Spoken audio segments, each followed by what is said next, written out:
Good evening, everyone. I'm Donna Boyer, the host of 100 Pictures of Honey.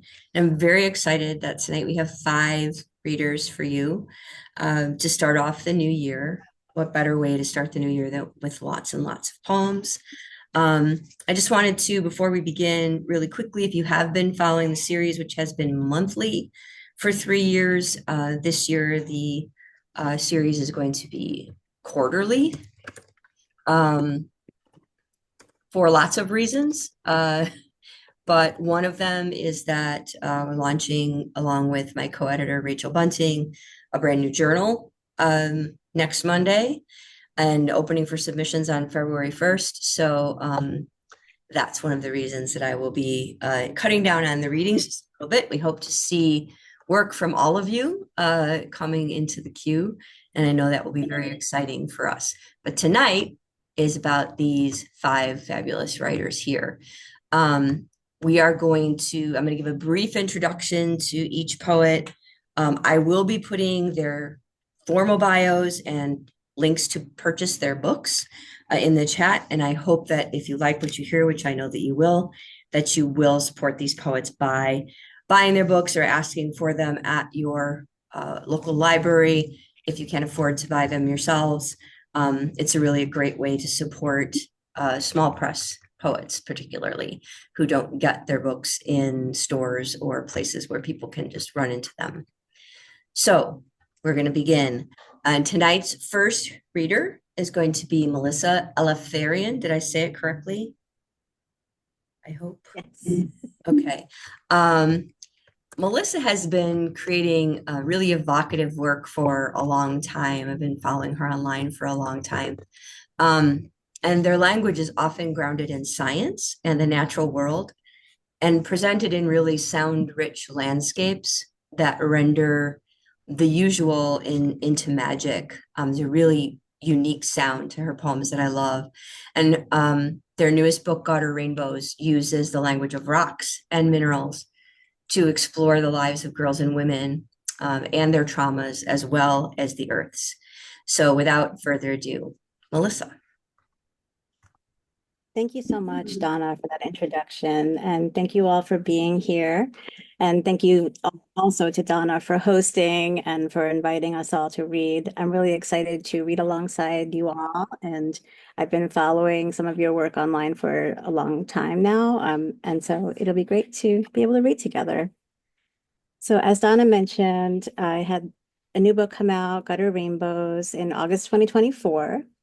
It's hard to believe it's 2025 already. Um, and I'll be reading some poems from this book. I did want to issue a disclaimer that there are some poems that might that are about SA and traumas, particularly how they affect women and girls, and through the lens of rocks and minerals. And I draw parallels between those traumas alongside traumas that the Earth has experienced in the crust of the Earth, using some of the minerals that are actually extant in the Earth's crust. And so I just wanted to issue that disclaimer that if you're feeling like it's, affecting you in a negative way or in some way, please take care to protect yourselves. Um, yeah, and this book is told in three sections. I will be reading poems from all three, and here we go. The first poem I'll read is called Brighton Beach, and this is the opener to the book. Brighton Beach. Sea-worn glass smoothed by ocean mouth. We wandered into your opening for so long we forgot streetlight curfew. The gunmetal tied an invitation. I swam in the hot sludge of summer, swirling styrofoam, oily with hair gel and the grit of defiant refuse. I refused. The heat between my legs a warning. My kindling was my own heart. Little lit matches held, chamber by chamber. And here's a short one, blister. Pink ditch in wilderness, gash in the ground, damp and rent with salt. No one owns a body.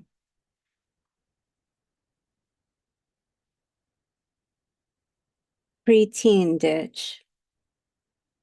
Rough hair unwashed and slept in, a face I mouthed under in little stab gasps, big skins rubbing against, thighs and little girl leggings, a misfit interrogation. They were at the window, panic.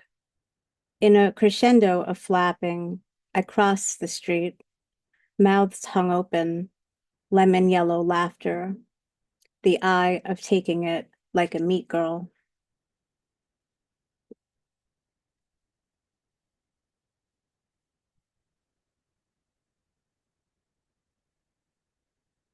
New Utrecht.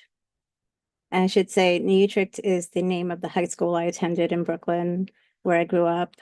And it was basically a prison, if you're not familiar with the wonder that was New Utrecht High School in 1988, I guess it was. Ugh, I just dated myself big time. New Utrecht.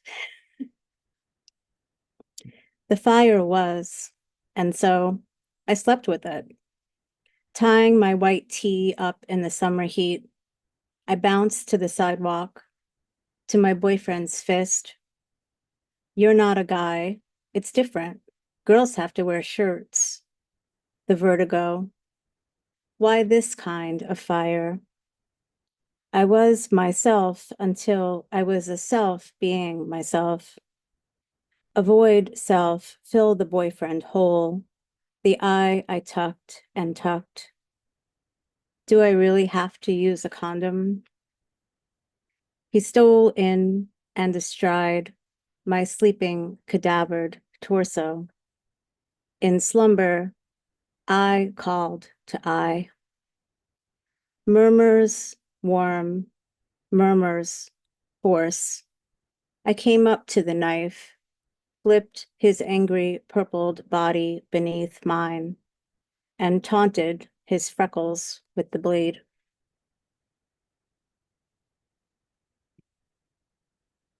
I snuck out. 4 a.m. headache in a diner booth, our legs thin teenage sticks of longing beneath the table.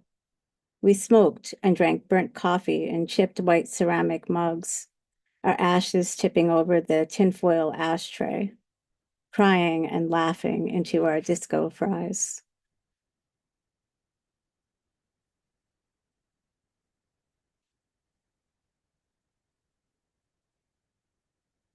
And this one is Gutter Maps. I have a lot of poems in this collection about Coney Island, which was like an escape for me. And um, it's always been just a really special place, and it still is a special place. I'm sure it is for some of you as well. Gutter Maps. Ocean ellipsis mouth. We catch ourselves. A grumble in the time gap. Ma's energetic swallow. Her beast, her quickening. Where were all the murderous bow-legged dangers I avoided, roller skating down Mermaid Avenue, back when tides washed the back legs of youth's agency? There, in the subatomic catacomb, an organism of prisms sold in the back junk shops. I washed my poverty in anonymous erotic paperbacks. I washed my ideas about poverty through the camera's ground glass. The smiling was a circle I swung to. The sun beat the boardwalk and its nostalgic catastrophe of magics, a map of gaslight, gutter rainbows I followed to the sea.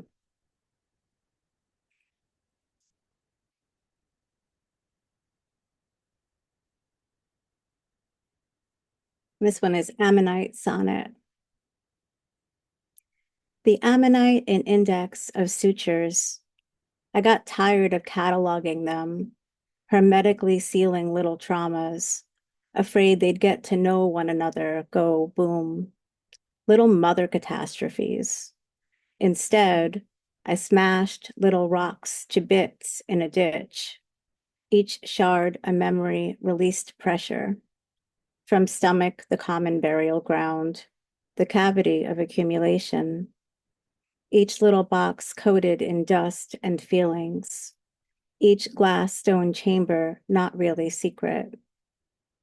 I get ready to shatter the discretions. I open my palms, no explosions, no pain. Coalesce little traumas, wrap your wounds around each other, a chrysalis, blood, a becoming of feathers, of air, of fire.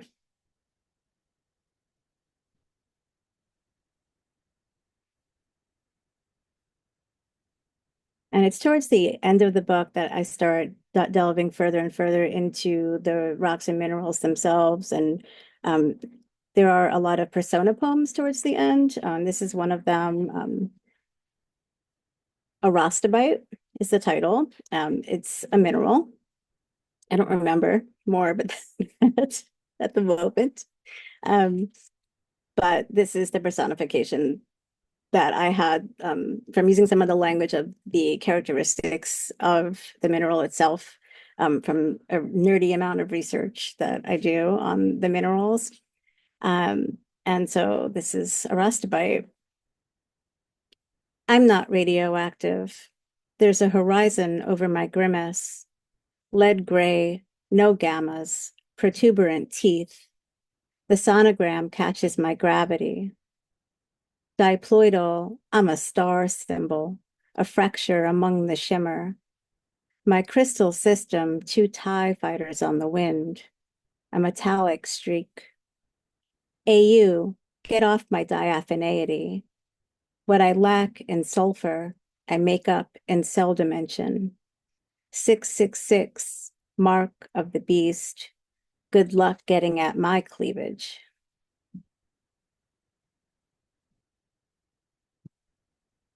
And I'll close today with one of the last poems in the book, Dichroic.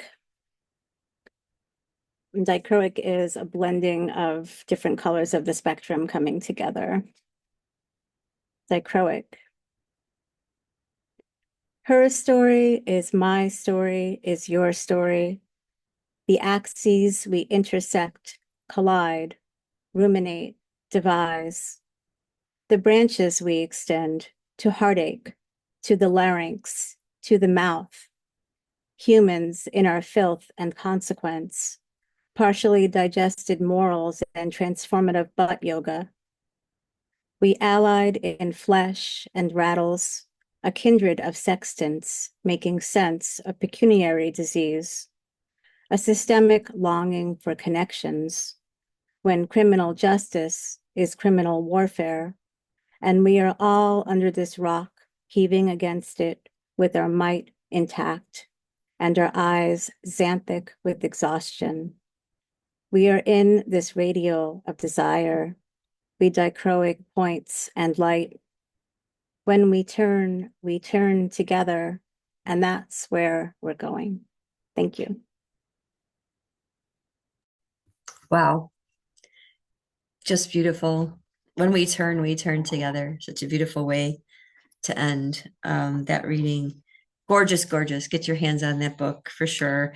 And I believe the one poem about Coney Island was recently in Verse Daily, correct? Yes. So, you can get your hands on that one there if you want to see it on the page. Thank you so much, Melissa. Okay. Our next reader is going to be Nancy Miller Gomez. I was doing some research of my own, and I found an interview with Nancy in Adroit where she said something that I really loved. So I want to share that. She said, I think that poetry is what keeps me and everyone else who writes it from falling into complete and utter despair. I actually wonder sometimes how other people who are not poets can go through their days with all of the hardships and the loneliness and the difficulties and the pain and not have a way to process it. Her work in her new book, Inconsolable Objects, then made me wonder if we as poets are inconsolable without language, that perhaps this attention that we pay to detail and to narrative are a balm for living for us. And so I can't wait for you to hear some of Nancy's beautiful language. Nancy, I'll turn it over to you. I think I have to unmute myself. Can you hear me? Okay. Thank you, Donna. That was a beautiful introduction. And Melissa, oh, I loved your reading and your kitty. Oh my goodness. And I just want to say there's no such thing as too much nerdy research. I love someone who delves down the rabbit hole of research. And I loved your reading. And I'm so delighted to be reading with this like illustrious group of women. It's such an honor. Thank you for gathering us, Donna. I'm so happy to be here. Um, and I am nervous, so you know, I'll just go with that. Um, I'm going to actually kick off, I think, with the first poem in my collection, Inconsolable Objects. And yes, I do think without language, we would be inconsolable, Donna, because how else is it we're able to sort of bridge those differences between us, the loneliness and the isolation. And hi, Lori. It's so good to see you.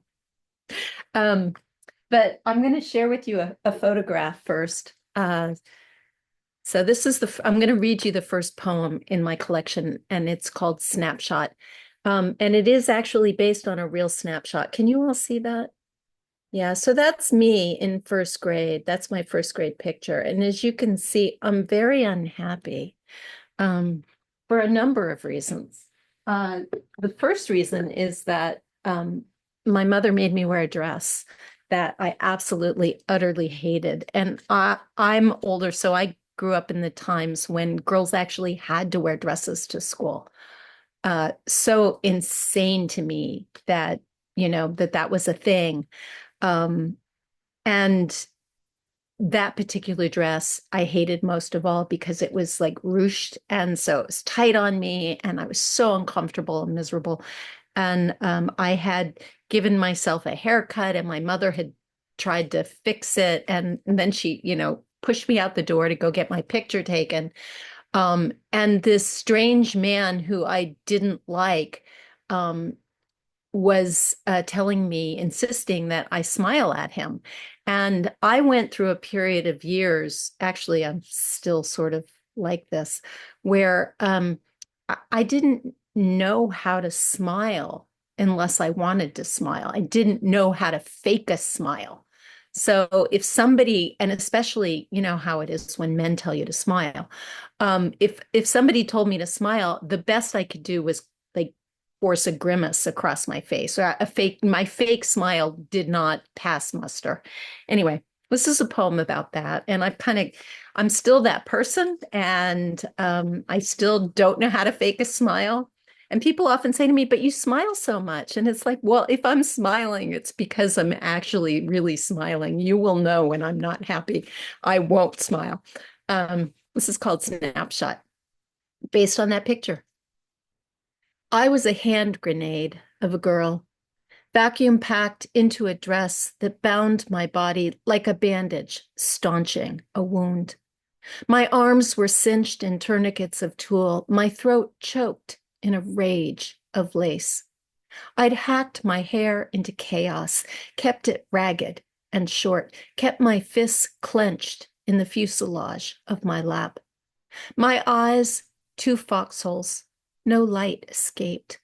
My lips stretched across my face like a tripwire. The man with the camera said, "You can do better. Give me a smile." I set my mouth into the look I've kept all these years. That's still me in the photo, waiting to pull the pin.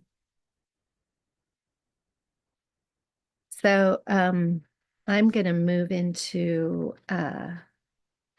another poem I want to share. I have my little gallery back here of inconsolable things that I love. But back in the Victorian era, they used to take pictures. There's this style of photography called in the hidden mother pictures. And the mothers would be in the photograph with their children, but they would obscure them. They would throw a blanket over them. The ultimate act of erasure. Anyway, when I come across them in junk stores, I always pick them up. You can see there's the baby and there's the mother behind the baby. And she's been obscured. And I have a couple others I'll show you. I love show and tell. That one is kind of fun. And then this one is just crazy. Like, what were they thinking? So anyway, this poem begins with an epigraph. It's called The Invisible Mother. In the Victorian era, young children were photographed with their mothers present, but hidden. The mother's shape, draped in dark cloth, takes on the properties of a chair, a curtain, a cloak. She becomes a living field of fabric, a blank screen, an erasure. Lint gathers in her eyes and the corners of her mouth. She is the rustling in the room, the empty place where dust gathers. Her heart is made of cobwebs, her words glued to the roof of her mouth. No one sees her, chin quivering like a small bird. She has folded her sorrows into napkins, placed at a table set for her children. They feast until nothing is left but her absence. Her fingers tap out time, measuring seconds. She is a forgotten thought, a lamp, a stage, a station of the cross. She bears it silently, this weight, her babies propped across her motionless body. She wears the finery of their bones to mask her naked face. She is counterbalance, stanchion, a breathing pillar of brocade, the space where she begins and ends, debated endlessly in velvet. Thank you. Just going to roll right into the next poem. I often, I'm a voracious reader of news and of course, up until about 2 months ago, I used to love to read, all the news, but now I avoid all political news. I don't read it. And so that really kind of relegates me to reading mostly on, the New York Times cooking section or the nutrition section or, the self-help section. I just completely avoid the first page. But back in the day when I used to read the news, I would often harvest headlines and or quotes from news articles, and then I would write in response to them. And this one comes from a news article. It's called Missing History. And it begins with the epigraph from the news article, which is, researchers have estimated that women's stories make up just 0.5% of recorded history. The New York Times. I kind of always feel like I want to repeat that. 0.5%. Look in the graveyard. Look under the bed. Look in the woods, in the barn, in the box where my grandmother kept her life's work. After she died, her manuscripts vanished. Look in the mirror. Look in the empty cup. Look in the night where the matriarchs seed your dreams, or in the mud hut where words mix with menstrual blood. Look in the weave of the blankets, the tensed warp of tapestries, the pottery stained with ochre and loss. Sometimes I feel my grandmother, a canary stilled in my throat, a smolder of story I'm trying to revive. In the unsung hum, I hear her lips pressed silent. Look under the leaves and rocks, inside the cage of my ribs. Look in the river. my granddaughter singing to herself in wings and birdsong, her bloodline burning. Look in the fire. Thank you. Let's see. Where am I going? I'm going to read, okay. Tilt-a-whirl. It was a hot day in Paola, Kansas. The rides were banging around empty as we moved through the carnival music and catcalls. At the Tilt-a-whirl, we were the only ones. My big sister chose our carriage carefully, walking a full circle until she stopped. The ride operator didn't take his eyes off her. Long dark hair and amber eyes ringed like the golden interior of a newly felled pine. She didn't seem to notice him lingering as he checked the lap bar, and my sister asked in her sweetest, most innocent, or maybe not so innocent voice, "Can we have a long ride, please, mister?" When he sat back down at the joystick, he made a show of lighting his smoke while the cage of his face settled into a smile I would one day learn to recognize. And those dizzying red teacups began to spin my sister and me into woozy amusement. We forgot the man, the heat, our thighs sticking to the vinyl seats, our bodies glued together in a centrifugal blur of happiness beneath a red metal canopy.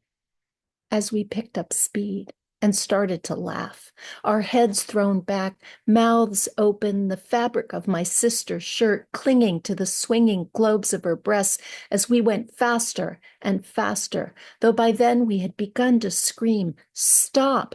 Please stop," until our voices grew hoarse beneath the clattering pivots and dips, the air filling with diesel and cigarettes, and the man at the control stick waiting for us to spin toward him again. And each time he cocked his hand as if sighting prey down the barrel of a gun. Let's see. I'm gonna do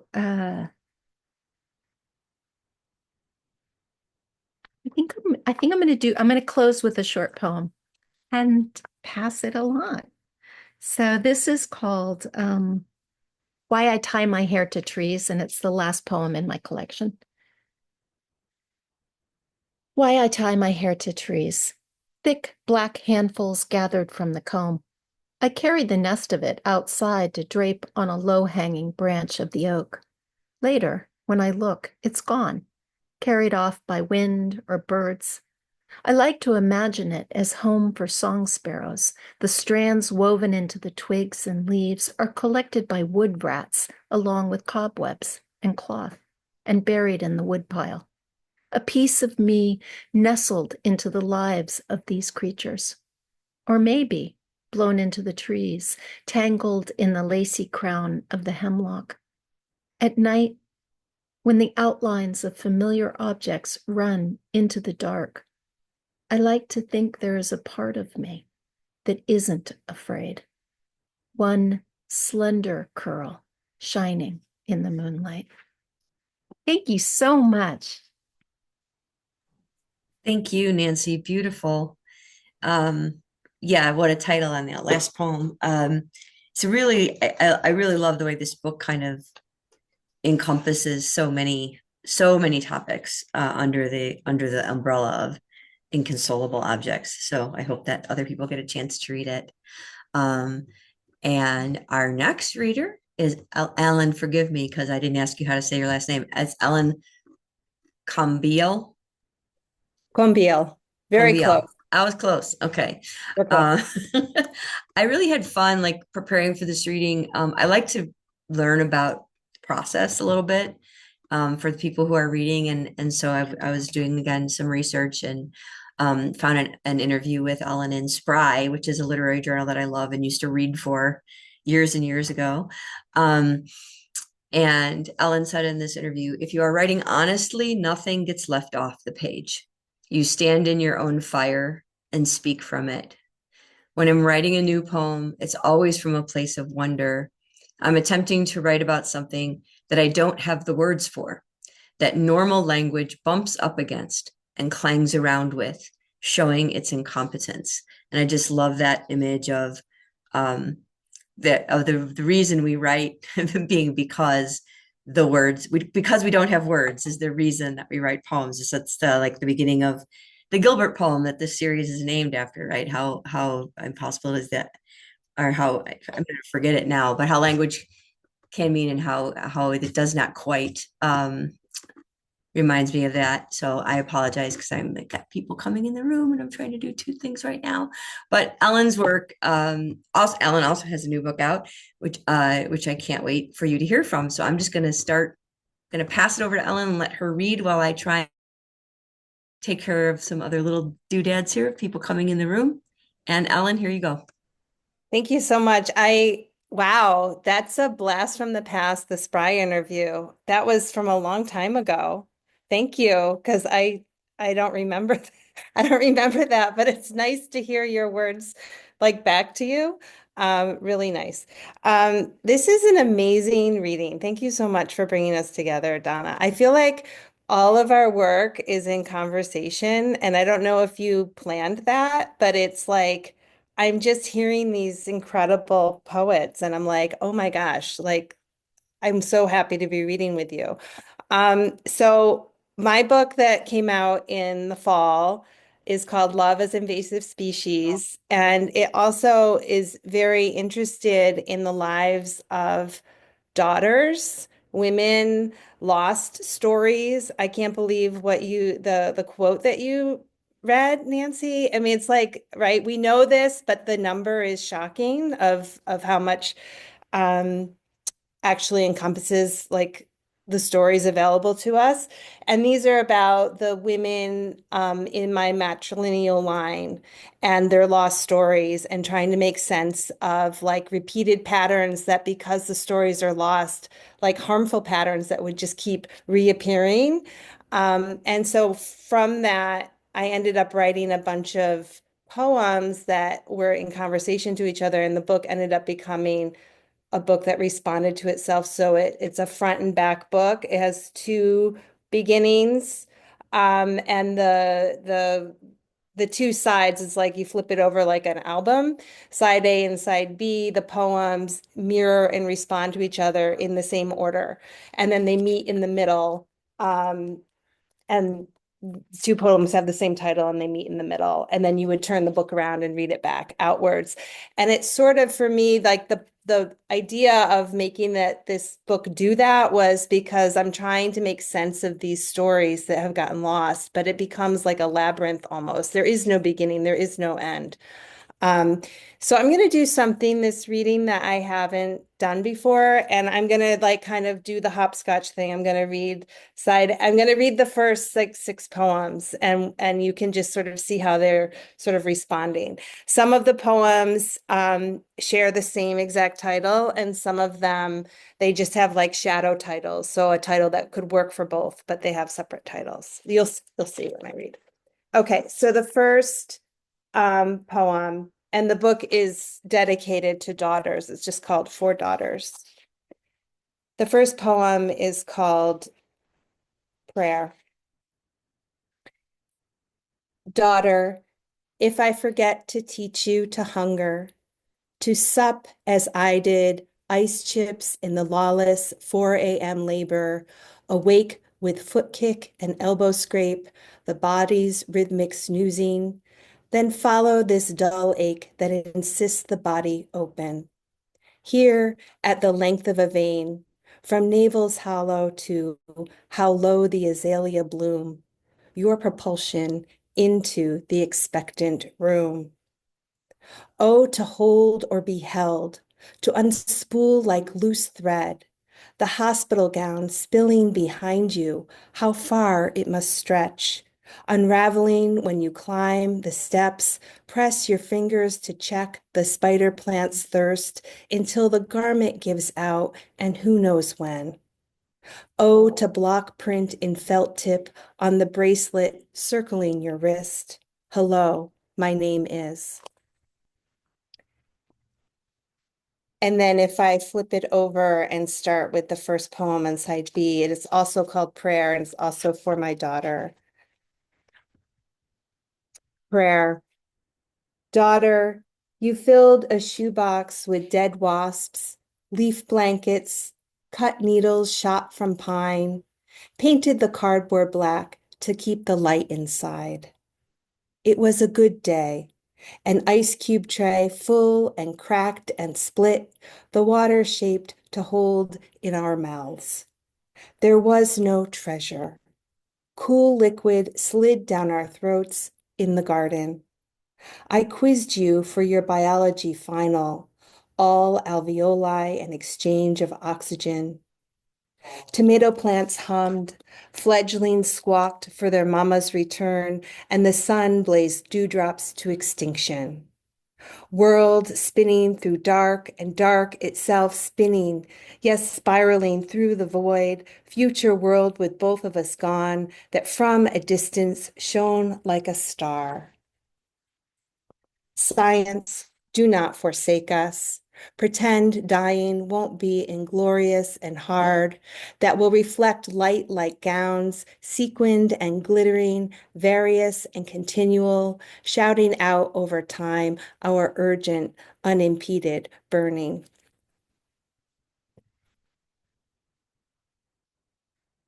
And then the next poem is called Birthday, and it has a shadow title called Pastoral. Birthday. We ate burgers bloody, buns toasted in grease, and where teeth split the meat, red dribbled down our chins onto the grass. August and the ghost moon shone without the sun having set. Bees pummeled my head so I'd get up and run, sit down again, slather butter on corn, get up, circle and duck, hand slap thigh, slap foot. The buried cat sprouted a raspberry bush. Nothing with thorns, Ma said, but that bush was the exception. My sister sat calm when a bee brushed her cheek. Like a statue, she said, but the world is a breathing place. Tulips dropped petals, and the inner eyes of stalks stained fingertips. That night, we whispered, my sister and I, through grill work, labyrinth of heating ducts that connected us. Ma's love cries echoed through the house. I baked a cake, ransacked the cupboard to cover it in sugared hearts. How sweet it was, feasting like that in the dark. And its companion poem on side B is also called Pastoral. Such greenness, the lawn, bent back blades and dewdrop sequins stitched in sequence replicate the fly's eye tweed of my dress. Here I am, Mama, amplified the way you always wished. Lawnmower ripcord starts up, the kind that tugs gasoline rich, the kind that swipes off toes like when cousin Linus sprinkled the grass with his flesh.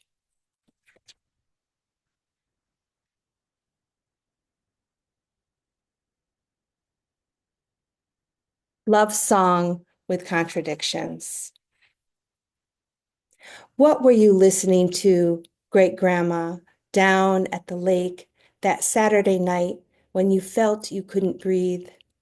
Not those lowriders waxed and raring, but the way souped up carburetors suck oxygen to drag along the strip, your gulping breaths, gurgling, ineffective. The ambulance fetched you. In the hospital, they lopped off your thick braids to think you never grayed for convenience or to ease sweating. Grandma brought them home, kept them in a candle box next to her bed. Each night, she'd slide back the lid and touch them. The surprise of it, oh, sorting the clutter after the house sold, Ma found them under the sink next to the Brillo pads. It was unexpected, not the way as a girl, when I first touched myself, thought I'll die from this. More like a child wandering aisles of jarred foods who looks up and can't spot her mother, howls a siren of rage. Love is not a boat moored on a lake that bobs on waves, more like a house, its foundation drilled into bedrock that in an earthquake still shakes. Can you explain this inheritance? Grandma nodded to her bed so she won't sustain a fracture. Oh, to be found but never claimed. Picking bright pink cherries, not for glitz, but for sweetness. Pay attention, Ma said. Keep up. And I'll end with its companion, which shares the same title, Love Song with Contradictions. And there are two lines that I stole from Bernadette Meyer, and I feel okay with that because she gave us all permission to steal. If you recall, it's from her poem Sonnet Flanders Road. Okay. Love Song with Contradictions. On the avenues, white exhaust tinges blue. A pigeon nearly gets me, perched over the red church door. For lunch, I pack ham and turkey sandwich. I want to hose the city down with bleach. Mostly, images don't form patterns. Or they do. It's my mind arranging them, giving an impression of continuity, not unlike the man with a serpentine walk I've avoided all my life, looking down at my shoes. When I say the man, I don't mean my father. Of course, I'm told we walk alike.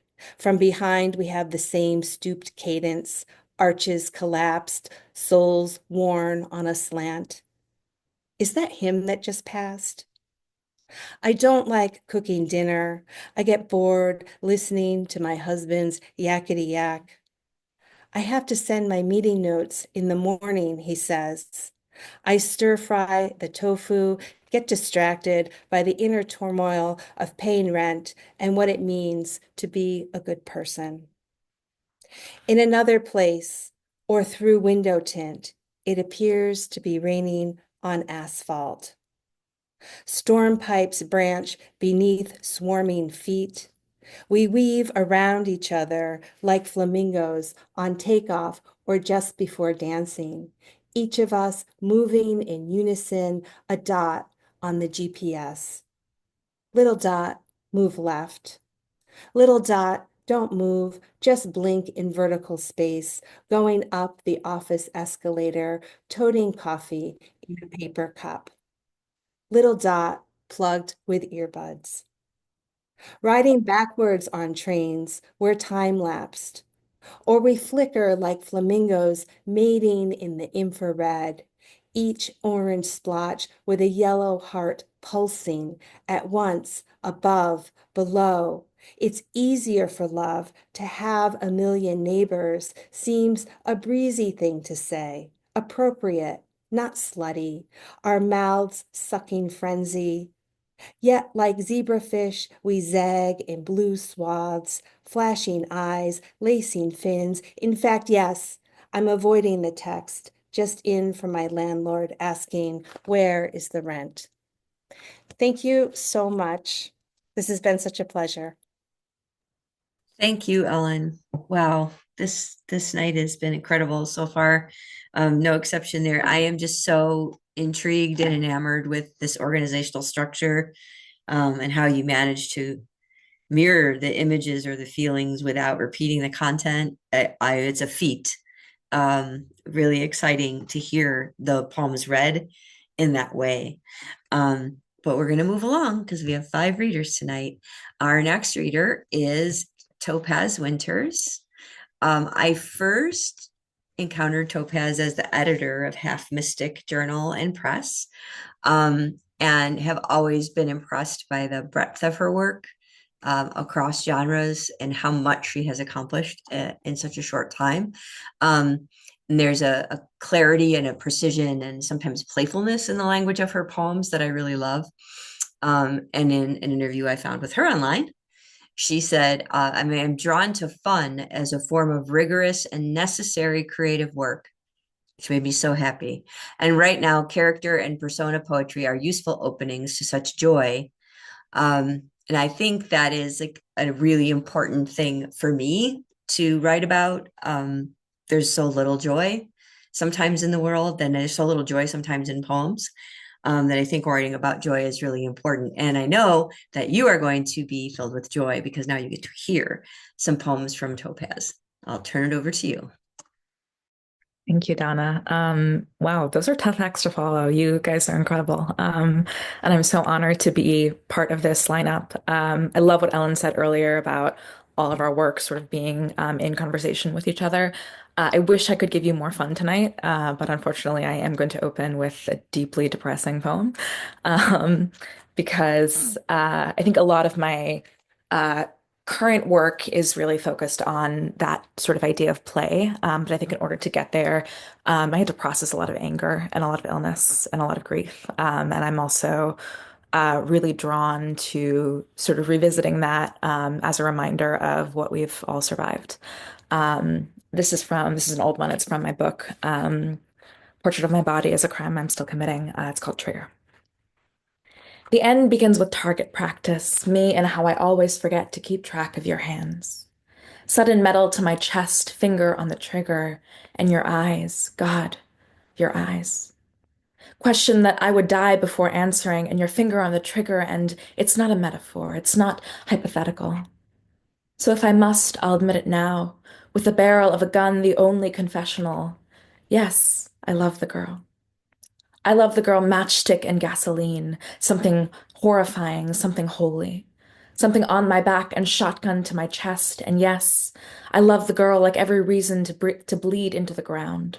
I love her on the border of sainthood and sinner, her mouth the way burning happens. Louder than target practice in your eyes and shotgun which could so easily slam the door shut. Must I say it to survive? Then I will. I love the girl.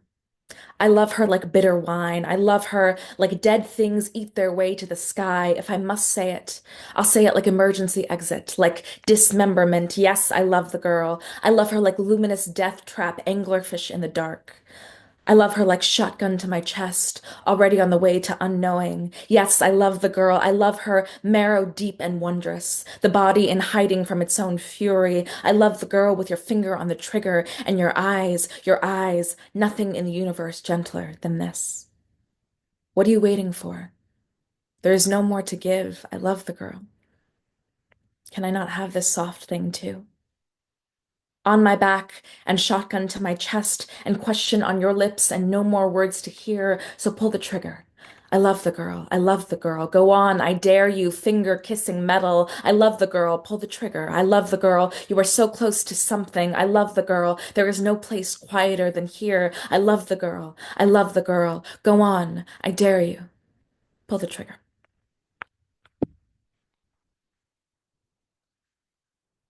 So a lot of this book thinks about the intersection of illness and queerness and growing up sort of as this like sick kid. Um, and being very sort of influenced by my first queer relationships growing up. And I think so. This book originally came out in 2019, and then it was republished last year as like a 5-year anniversary special edition. And I was so privileged to have the chance to revisit this book that like completely broke open my career. I read this book when I was 19. Um, and just really changed everything about what I believed about poetry and what I believed about what language could do. And I think a lot of that was revisiting some of the relationships that I had written about in the original draft, and sort of looking at them with a more critical eye rather than the kind of black and white thinking I think I possessed as an artist when I was a teenager. And so a lot of that was thinking about the relationships that I thought were like formative to me and were formative certainly, but not always in a positive way. And so this is a new poem that I've added. There were 10 new poems added to the book in the new edition. So this is a new one, and I'm going to give a trigger warning for an eating disorder and self-harm. This is called Meet Me at Our Spot. Fool's gold, streets of the living, sock drawer with socks and knives, and the door behind us, which ceased to exist the moment we look back towards it. Who can love a girl better than a girl? The two of us born in a bathroom scale, born iron and ascent, when heaven was a matter of time and not worth. Meet me at the tempest that made us, the aftertaste of rainwater, a life where I can kiss you and never be afraid again. Us sinners with tongue, us unwound arteries shedding red, black, and known, we were born in a Turing test, born exactly the right weight. My throat in your hands for safekeeping. If we're girls, it's only in the sense of belonging to our wasted potential. Meet me at the dentist office. Stomach acid in my teeth. I have to kiss less or brush more.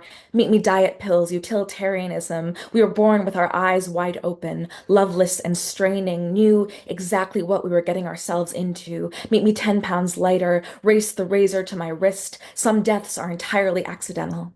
Hair and stolen vodka coiling clouds around the sink. Meet me at the right words in the wrong order. Meet me for breakfast when neither of us has eaten in weeks. Meet me dry eyes, unbroken skin, dental dams, a world where I know my lover's goal weight, but not her last name.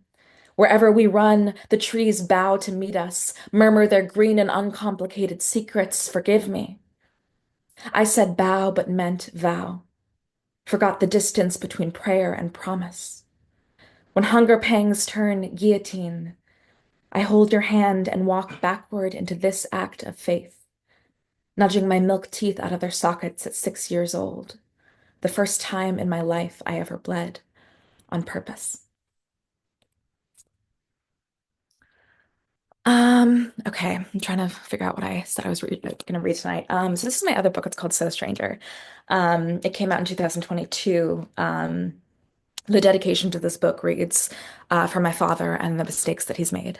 And so much of this book is about thinking about my relationship with my father and sort of his father and how I was kind of the first daughter in that lineage and what that means in terms of carrying forward some kind of legacy. I always say this book is about the things that we inherit and the things that we owe.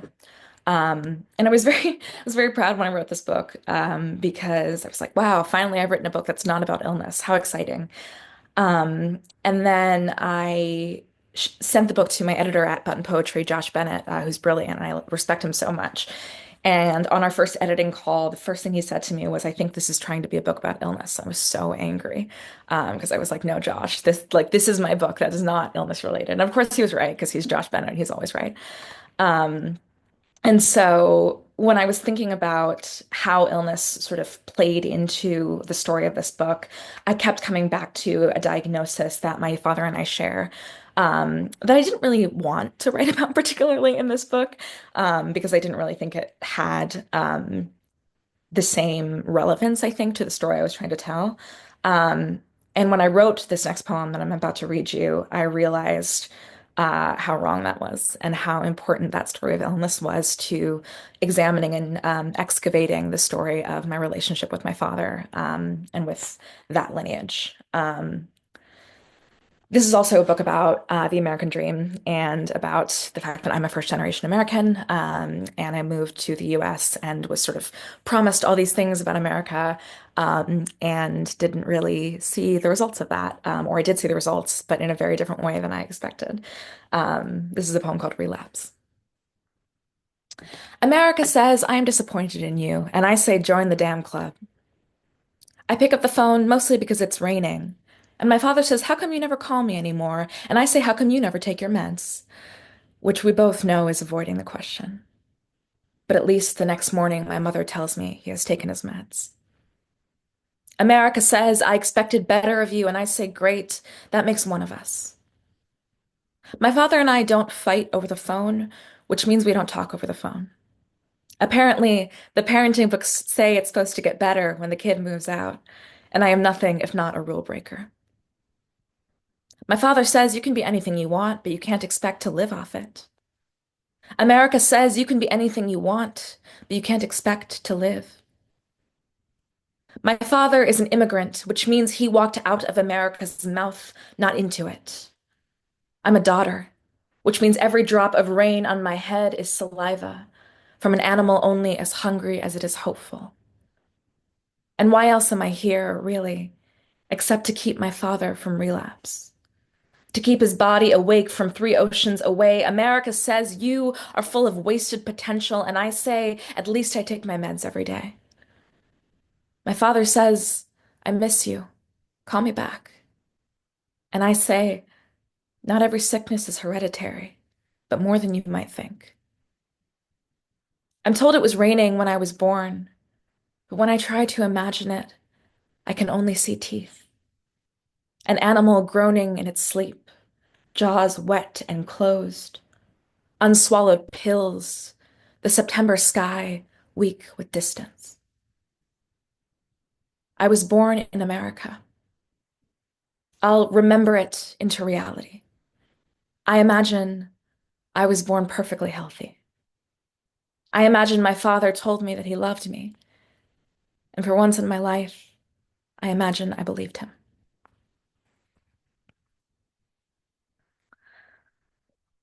So I think I'm gonna read 2 new poems that are not in either of the books, but are from a manuscript that I'm currently thinking about, that is about language, and the gap between love and language, and particularly about being in an intercultural relationship, an interfaith relationship, with somebody whose first language is not English, and how we sort of navigate the pressures of language and where language falls short, especially for me as someone who has like built my entire life on language.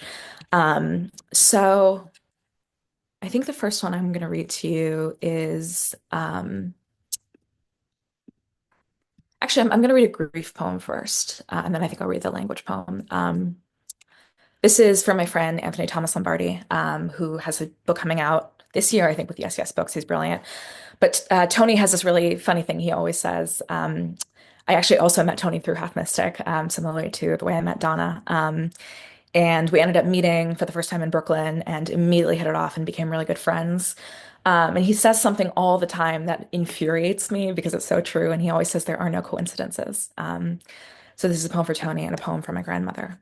It's after Banu Kapil, who in her 12 questions asks, and what would you say if you could? I learned to beg in the same language as prayer, a language that wears my grandmother's face. There are no coincidences, Tony tells me, his throat ink coronated and serpentine as Amy pearls us open from the radio. So I let the rain take me on a date where I wear suede pumps and make small talk about autopsies. In a year, the burns will purple and start to mean something. Some things are certain.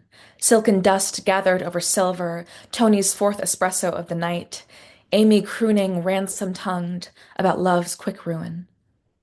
The question remains, what is left to save? I walk home along the river where I flossed the howl from my molars and scattered the ashes of the dream. I was happy there, knowing I was a child once, knowing there was music elsewhere. The surface of my grandmother's dresser turns altar, lipstick bandaged into tubes like little soldiers, a dark-haired dog framed among roses. God holds little weight to her cinnamon chewing gum in the wood grain. After she leaves, I fumble with the clasp of her wedding necklace, cold against my throat and heavy as applause. The way the world dies so brilliantly in autumn, I forget all this beauty costs something.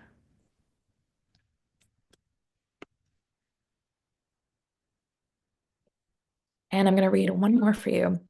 I literally finished this poem like last night. So, in the spirit of new things, in 2025, this is a poem after Jody Gladding and Sonia Sanchez. Jody Gladding has a brilliant poem called Art as an Act, in which she says, in which she writes, the most beautiful word is trespass.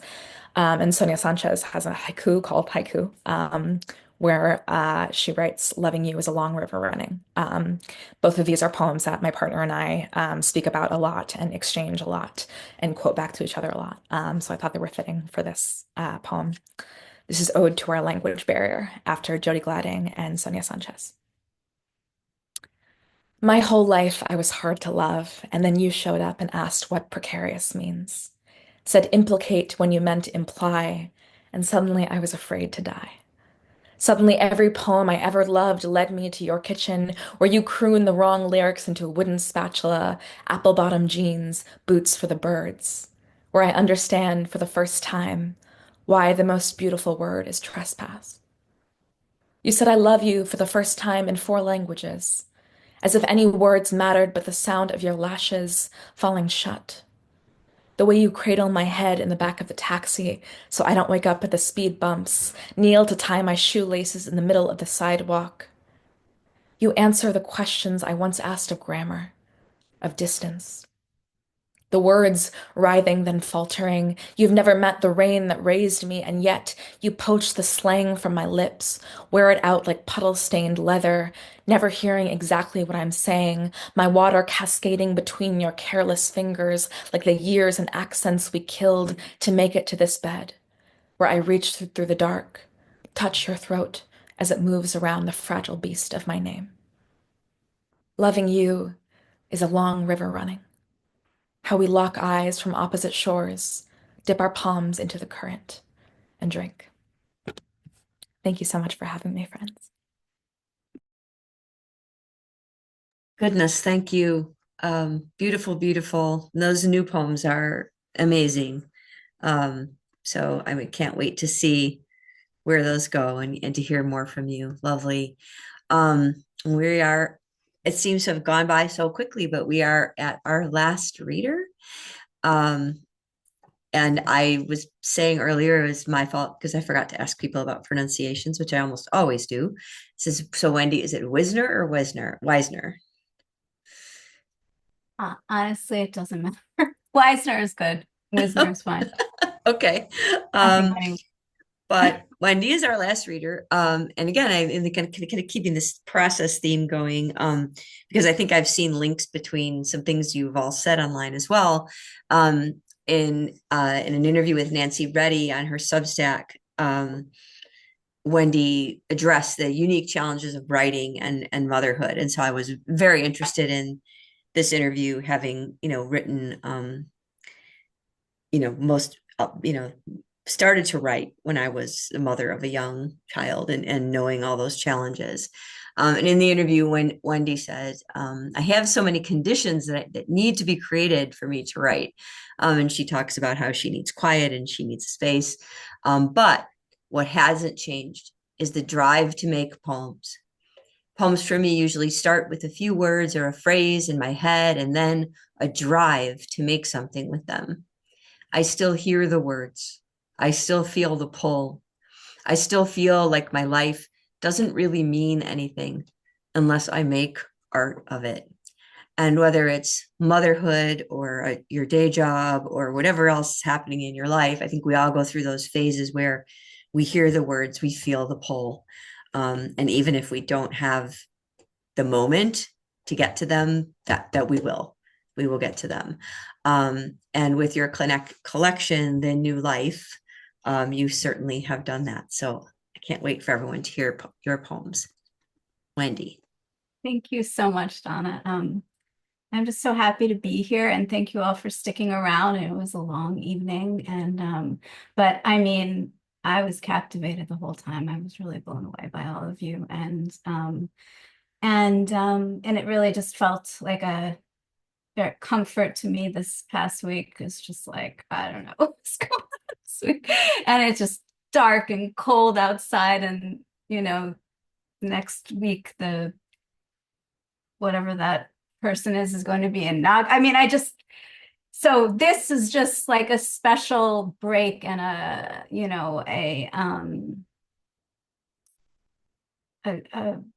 comfort to me. Poetry is just that's what it is. Anyway, and I want to thank you, Donna, for this. I mean, that you do this, for no reason except to support poets, and it's just so important and so necessary, and I'm so grateful.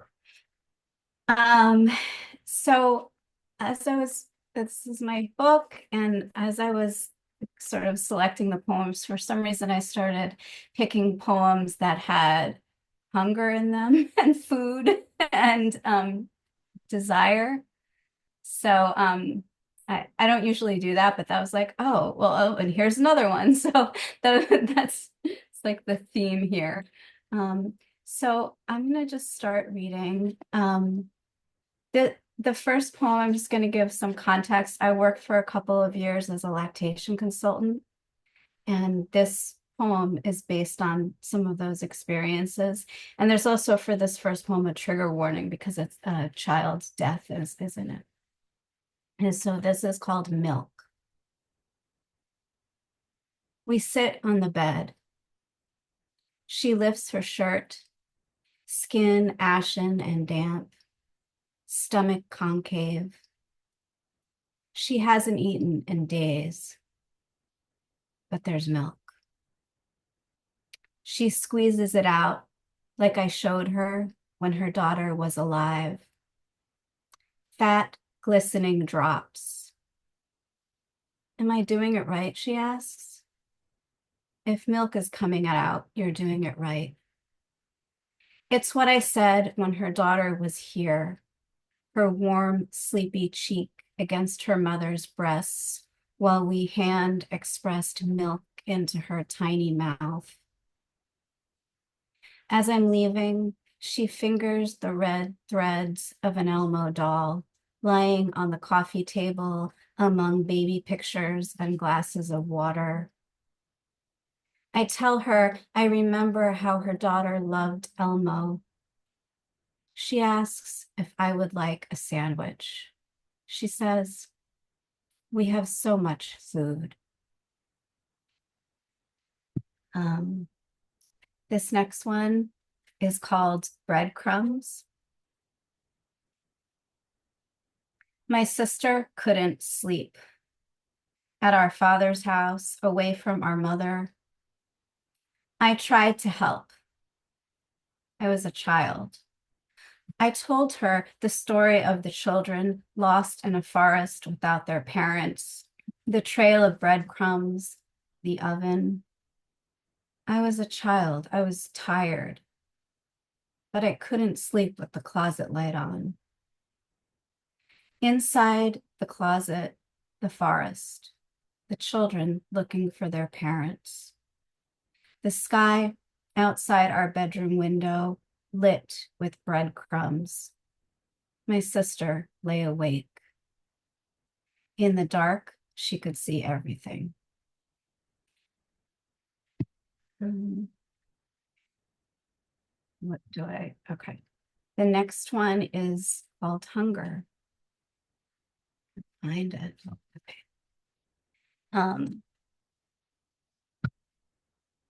Hunger. The big kid comes home hungry, lies on the floor crying and kicking, hands and arms and face caked in dirt. I put the baby in the playpen, carry the big kid to the bathroom. The baby screams. I cover the big kid's hands and wrists in soap.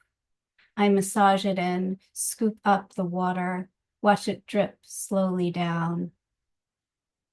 This is how to make this child whole again, through touch with water. The baby screams. I pick him up to nurse. When the milk lets down, I imagine my breasts are grapes bursting or stars brought to light when the sky turns dark.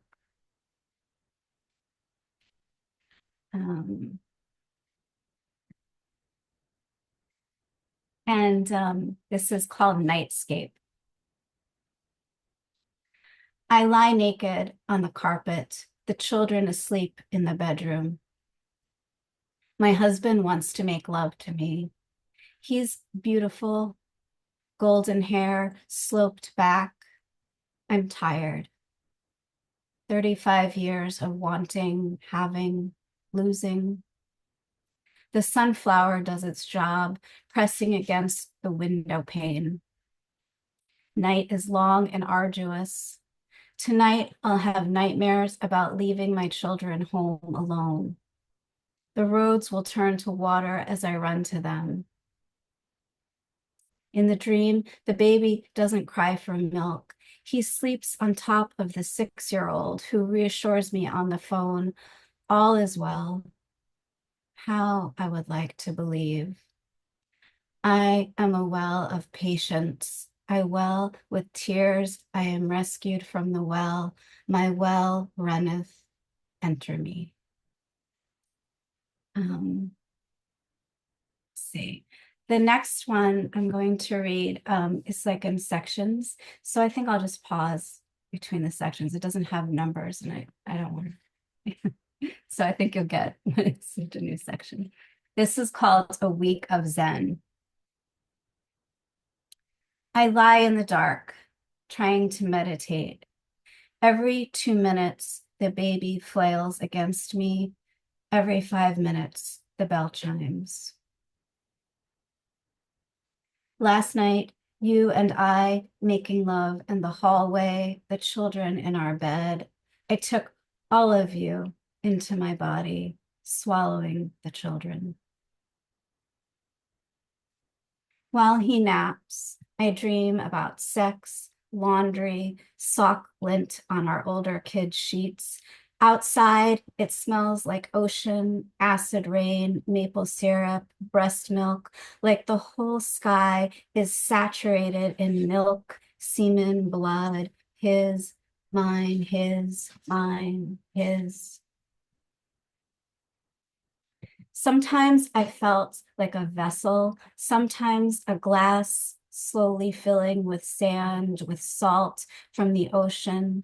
His body, something sharp, shattered, his teeth, his eyes, his lashes. The secret is, I wanted my mother while I knelt there in the birthing pool. The first time I gave birth, I was Zen. The second time, I was Medusa, howling, splitting open. Day after day, my arms, my hips, my toes, stretching to reach the top shelf of diapers, then my body hunched over the baby. Through the snow, through the window, spring, snow. When I try to lie still next to his sleeping body, I'm chopping sweet potato for tonight's dinner, eggplant, zucchini, tomato. There was a garden I wanted to have as a child with my children. Now I'm supposed to listen to my breath here on the bed where I birthed a baby in September. I see myself naked, deflated, split.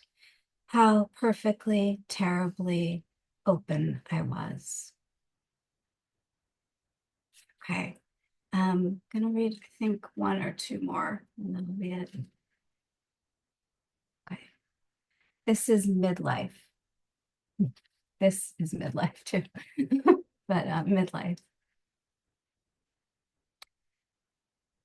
When you stood at the top of the stairs, looking down at the yard, the bone-dry swamp and the sycamores like fathers standing above it all, did you understand this was your life?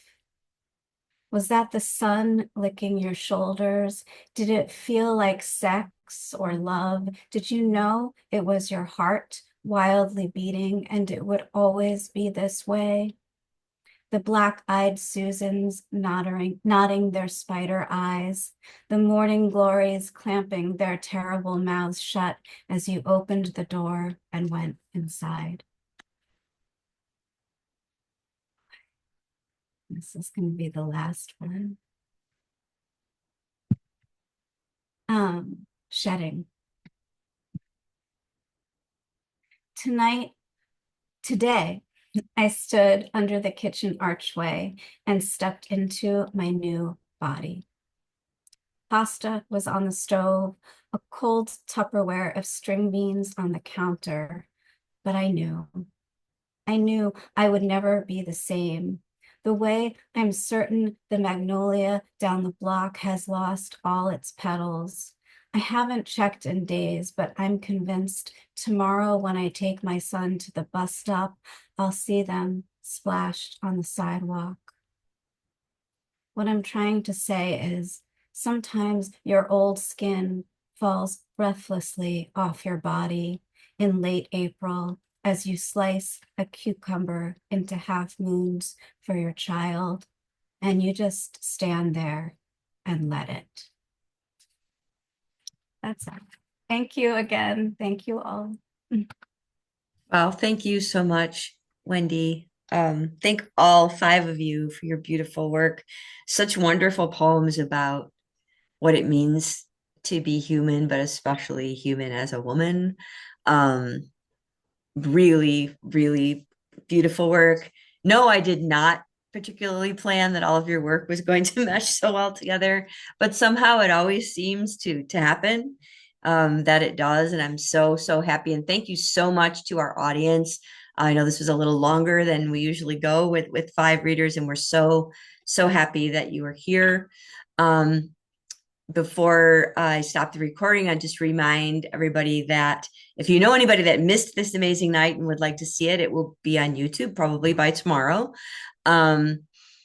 Also, we're going to do quarterly readings. So our next reading will be during April, during Poetry Month, with another amazing lineup of 5 poets. I'm finalizing that as we speak. And if you are a writer, remember that on February 1st, well, actually on Monday, January 20th will be the debut of the new journal that I am co-editing with my friend, Ask for Alice, and we will be opening for submissions on February 1st, which we're very excited about. But this is always such a joy to me to be able to provide space. And it's selfish in a way, because it's a way for me to get to hear you all read without having to try and go to 5 different places. Thank you so much for being here. I'm going to stop the recording, and then, you can say, a lot of people are saying, lovely things in the chat if you want to have a chance to read that. But again, I also want to respect everyone's time because everyone's in different zones. So thank you so much for being here, and good night.